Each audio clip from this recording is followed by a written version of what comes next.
All right. Last session of the day, Jason. Like I said, we are. It's our session and then cocktails. So Not the last session then. yes, yes. All right.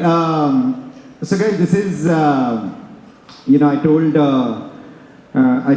Vani when we were organizing and setting the whole thing up that I promised that this will be one of the best sessions of the day, and really, really excited to have Jason with us, and thank you so much for making time amongst all the things going on in your life and world.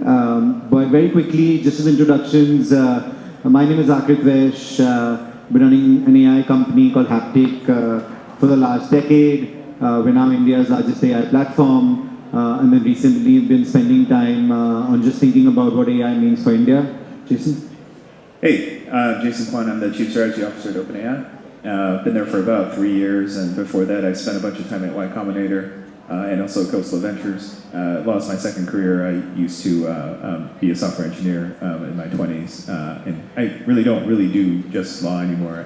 There's a bunch of things that relate on the policy side as well as working with partnerships. Great. All right, let's get going then. So, Jason, we met for the first time, I think a month or so back, when you were visiting India for the ET Summit, That's right. which was headlined by Honorable Prime Minister Modi.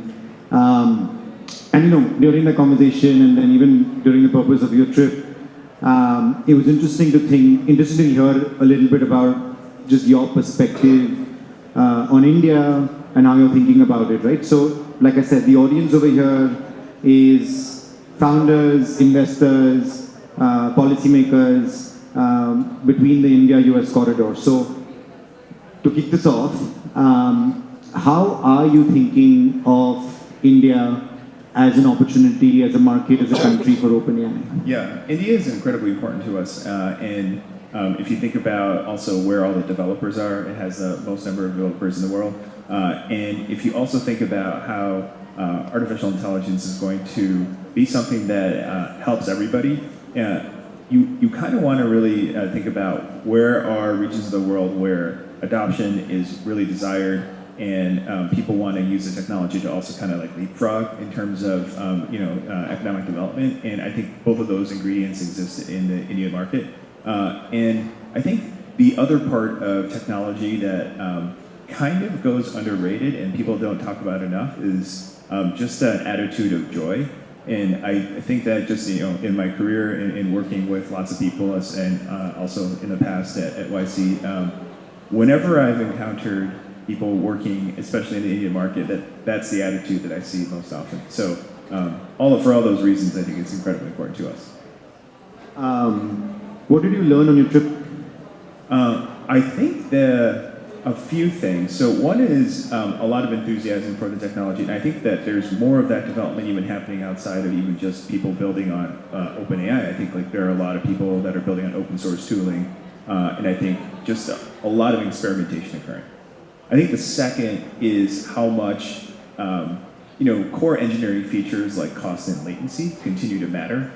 One of the things I did hear about was just in my discussions was just, hey, how can you guys make this cheaper on an inferencing basis so that I can use it more and also kind of expand the various use cases that I can actually implement the systems for. I think a third is just, I don't mean to kind of get, too much in this direction because I think we're optimists, but there are kind of concerns about how is data going to be used, how is this going to, play out in terms of, how people use this in the context of elections, which, we also kind of had, some conversations about, and how do we ensure that information is accurate. All of these concerns that we also hear in other countries, people have the same concerns in that region, and I think part of how we think about this is engaging in those concerns and figuring out what we can do to make our systems better, more reliable, and also working with government as a partner to ensure that that it's accepted within that society. So I think those are probably the top 3 lessons, and we're looking forward to kind of doing more. So, all great points, right? So let's talk a little bit about the first point that you mentioned around enthusiasm. Yeah. Completely agree, right? Like, on the ground, there's just so much energy around technology in general. Yep. And then, of course, with LLMs and AI, you're seeing the same thing happening. But, one of the things that I keep thinking about is that in this new world of AI, let's say, a lot of the core tech and infrastructure is happening here, let's say in this part of the world, and of course you guys are leading the charge. And then there's some work happening in the Middle East as far as infrastructure is concerned, and hardware and so on. Some of us are not clear and would love to get your thoughts. Where do you think India stands in this, call it the next computing revolution of AI? So I think that it's already there in terms of the ecosystem of developers. And I think we had this conversation too, which is just there's this great interest. Here's how you can get started and be more engaged. And here's what I've seen work in terms of organizing developer activity. A lot of it even happens on WhatsApp. Something gets released. I think you mentioned something about the llama models going out, and immediately within hours, there was just a massive WhatsApp thread in terms of all the people engaged and working on it. And I think that kind of highlights that you can think about infrastructure broadly. It's not just physical infrastructure, it's people. And I think India already has that. I think there are other aspects of this too, which is just, okay, now you want to get into physical infrastructure, which is like, where are the data centers and where are the models being served out of? And I think that that's going to have to come really from lots of investment from the country, as well as private partnerships and things like that. And so that is something that could probably happen over the next several decades. But it's also not 100% necessary from the standpoint, as long as all of the actual end user applications are. There's a lot of space for developers to build those in the region too. And I think one other aspect that we think about this, and I think a lot of other developers do too, but it's not, you don't hear it so much in popular media and the press, is just how do you incorporate a region's cultural values into the development of these technologies. And I think that is something that it has to come from within, right? So I think that means that there's a real fruitful surface area for people to engage in various different regions as you think about how you develop within a home market. And I think that's something that it's good for, if you're a developer in India, to really keep in mind. Like that's an advantage. Can you double dip on that a little bit? That's very interesting. So when you say cultural values, are you referring to like perhaps the way that some of the models are built? Yeah, I think that's right. So one I can point out right now is the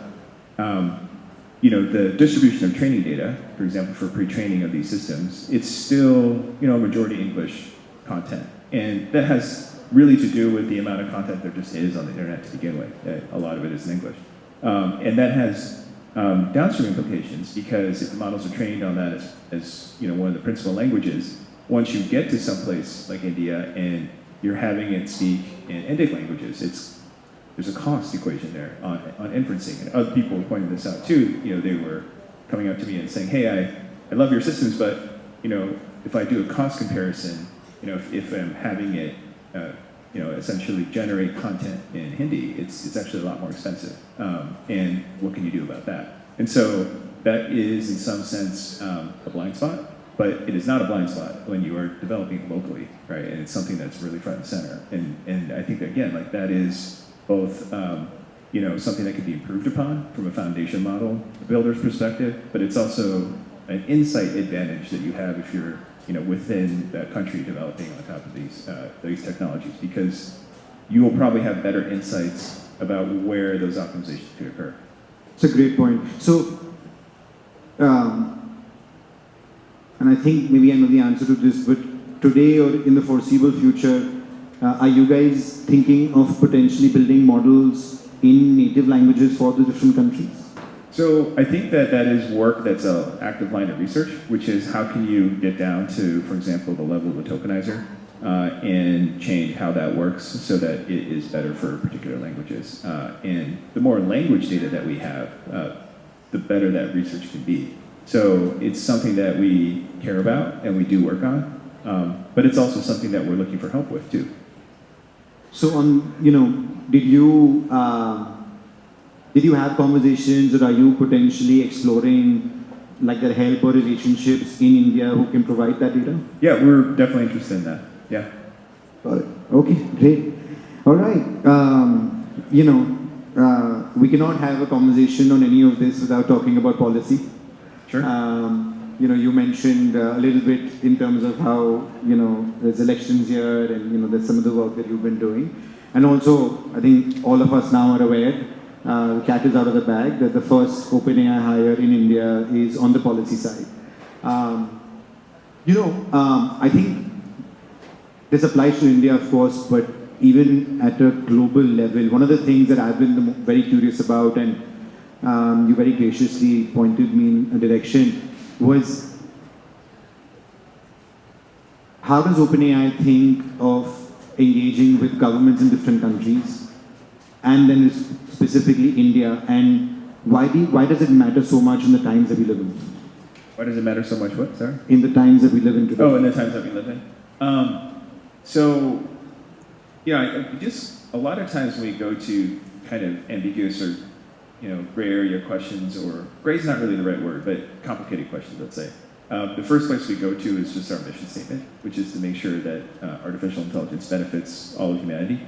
And so if you reason from that, most people live under a system of governance, and that government is responsible for ensuring, that basically that their population is advancing and that national interests are incorporated. So that means that the governments of the world, and our own government as well, and elsewhere, they're stakeholders in how we think about articulating what we do and how the technology is deployed. So it's not just about users that you have to think about. You have to think about, okay, who else is a stakeholder in this in any particular country or any particular population? Government is certainly a big stakeholder in that mission. So I think other companies might think about it as you work with governments because they regulate you, and that's certainly true. But for us, it's not just about that. It's, okay, working with the government can also help us understand the country. It can also help us understand the various kinds of specific concerns that we have to think about. And if you just compare, for example, the kind of things that the Indian government cares about compared to government in Europe, for example, you'll get some things that are similar, but there'll also be differences of opinion. Like a comparison would be that I think with the Indian government, a lot of this is like we can use the technology to further advance our economy. And there's a great interest, for example, in using it to provide government services. Whereas if you go to someplace in Europe, one of their chief focuses will be like, how do we use this for healthcare? Because they are guarantors of that from a social safety net perspective, and so they're thinking about cost reduction. But in other aspects of usage, they're thinking about, okay, how can we ensure that this doesn't have some negative externalities that social media has had, and they're very focused on thinking about that, right? So it's like you have to understand all these concerns in order to make sure that technology goes well, and that is one of the most important things to us. So, is in the shorter term, is the government both a customer as well as a partner in helping draft the right regulation? In helping to draft the right regulation. So I think that they're definitely a stakeholder. Whether they're a customer or not, I don't think we think about the customer relationship as something that is an input into the regulation itself. They're going to have to balance a lot of other concerns. I think when we consider the government as a customer or user of the tools, we're mostly focused on they have a goal in mind. How do I provide better services? How do I connect the citizens to their local healthcare provider or some kind of other government service that's provided, and how do we do that so it actually decreases costs too and results in better delivery? And so we're more focused on how do we actually provide the value, and in that sense, the government, the fact that they're a customer, that comes first, you think about the customer relationship, and the fact that it's the government means that there are some other sort of considerations you have to also think about. Yeah, makes sense. And then, what are some proactive steps or measures you're taking, keeping in mind its elections here in like two of the largest democracies? Yeah, so I think one of the things that, so I think there are two broad approaches. One is, looking at technical measures, and then the second is, I think just engaging. And on the first point, we have metadata marking on our image generations, so you can trace back as to what system it came from, which will help you, identify which are AI-generated images or not, and that can help, with certain things like false media. I think the other thing that we're currently working on is this ability to have a piece of content that you suspect might be AI-generated, and give it to us, and we can tell you if it came from our system or not. And that also helps with false media. I think on the second branch of this, which is engaging, it's having conversations with the authorities as to understanding what they're seeing and particular patterns of abuse. And when I was there, for example, there was a bunch of news about this, deepfake about Modi, right? And it turned out that it wasn't actually AI generated; it was an actor. But even even understanding that there is this kind of way to generate false media that's not necessarily with AI. That helps us understand the shape of the problem too. Is that there is this great concern, and it's possible that there could be attribution to AI, and even when it's not. And so it's not just about the technical tooling that you need to trace something that's AI generated. It's also about understanding the whole range of things that can proliferate in media circles, and making sure you ask all these questions, right? It's like, that's super interesting. So is this all specifically only towards election coverage, or is this generally available across the platform for other use cases too? Yeah, so it's not just for elections. So, sometimes people have interest in understanding if an image was AI generated in different contexts, like art. And there have been situations, for example, when people have submitted AI generated art to art contests, and they find out later that the AI, that the work was AI generated, and some people accept it, some people don't. And it is interesting to think about how the market will evolve here for a difference in value associated with something that is human created versus AI created. And I think that being able to first identify when something is AI created will become something that people want. And so it's not just about elections, it's about everything. That's awesome. All right. One last topic. We covered developers policy, but we cannot end or we cannot have a session in an event like this without talking about founders and startups. So, there's obviously many founders now building in AI, Yes. building applications, developer tools, and different types of products. I think the obvious question I'm going to ask you is, what are some of the exciting spaces you see in which startup founders can excel, but specifically a little bit in the India context, where the ability, like you said, that we have is great talent, a lot of developers. We have a lot of successful software stories that have been built for the world. So, as founders sitting over here building in this space, what are two or three areas that you're seeing new age companies emerge, and how would this potentially tie into the India context? Yeah, so there's one company that we've talked about, which is Sarvam, which is trying to build a custom version. Sarvam. Yeah, custom version in India. And I think that's interesting because they're directly trying to respond to the desire for a model that is better on an Indian language. And so, I think back to the earlier point that you mentioned, you believe that thesis is sound, which is somebody taking native language training data set and building a cheaper model for various countries, that's something that somebody should give a shot. I think that whether we think it's a good idea or not, people are going to do it, and I think if they're responding to a demand, I think for us it's always an interesting question as to like, should we do it, should we partner, and I think that you'll see different approaches depending on different regions. A lot of it also depending on whether we even have the bandwidth to do certain things, and so it might be better to partner in certain areas, and whether we also understand the country well enough, right? I think that's really, really important.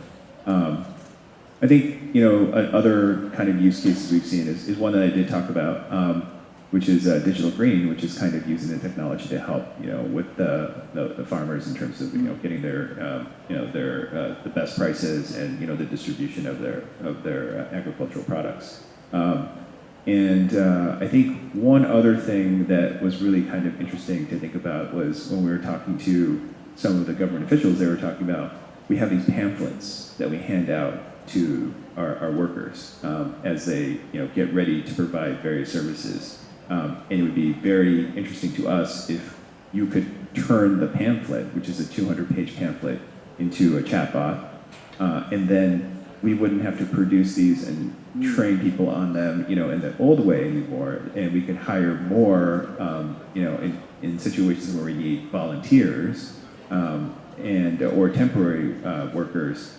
and the training process could be much more efficient because they could just have a dialogue with the chatbot agent to understand how they're supposed to implement whatever they're supposed to do as a government worker. And that's really interesting as well, because it means it just gives the government more capacity to provide services. And so that's another one that caught my eye as a potential use case. Yeah, there's many like that. Absolutely converting like large amount of documents into easy chatbots or even surveys.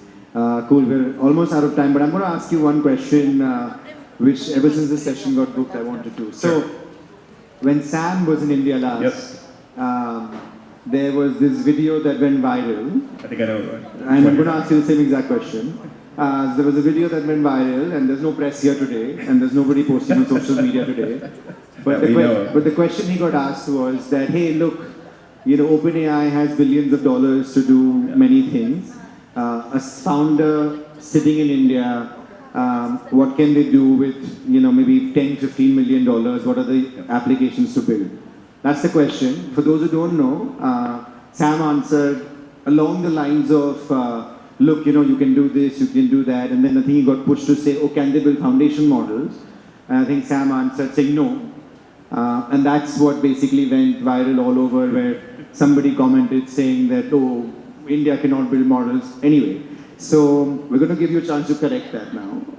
So the question is that founders with $10, $15, $20 million really eager to build an AI, what are the few things that you think they can give a shot at?